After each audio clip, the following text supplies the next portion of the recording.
ஒரு குட்டி மலை கிராமத்தில் மக்கள் ரொம்ப சந்தோஷமாக வாழ்ந்துட்டு வந்தாங்க.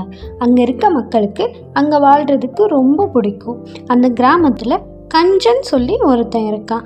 அவன் ரொம்ப கஞ்ச பிடிச்சவன். யாருக்கு எந்த உதவியும் கூட செய்யக்கூட மாட்டான். அவன் ஒரு நாள் அவன் தூங்கிட்டு இருக்கும்போது அவனோட கனவுல அவன் வீட்டுக்கு பின்னாடி தங்க புதையல் இருக்கிற மாதிரி அவனுக்கு ஒரு கனவு வந்துச்சு. அந்த கனவுல இருந்து திடீர்னு எழுந்து, அட, என்ன கனவு இது? ஒருவேளை உண்மையா இருக்குமோ? சரி, யாருக்கும் தெரியாம தோண்டி பார்த்தரலாம். கஞ்சன் புதையில தோன்றதுக்காக போயிட்டு இருக்கும் பொழுது குறுக்க பாம்பை மிதிச்சிட்டான். அந்த பாம்பு அவனை கடிச்சிருச்சு. பாம்பு கடிச்ச உடனே மலையடிவாரத்துல இருக்கிற மந்திரவாதி கிட்ட ஓடி போனான். ஐயா ஐயா, என்னை தயவு செஞ்சு காப்பாத்துங்க, எனக்கு உதவி செய்யுங்க. ஏன் இவ்வளவு பதட்டமாக வருகிறாய்? உனக்கு என்ன ஆயிற்று? ஏன் அழுகிறாய்?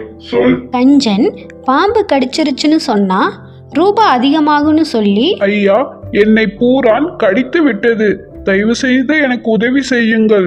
சரி, 5 ரூபாய் கொடு, நான் உனக்கு ஒரு மந்திரம் சொல்கிறேன், நீ அதை திருப்பி சொல்.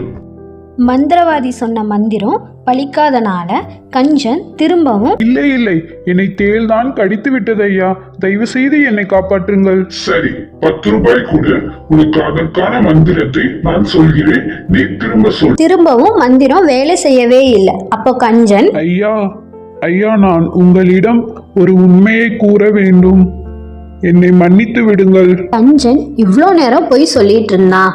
கடைசியா அவனை காப்பாத்திக்கலான்னு உண்மையை சொல்ல வரும் பொழுது அவன் இறந்துட்டான்.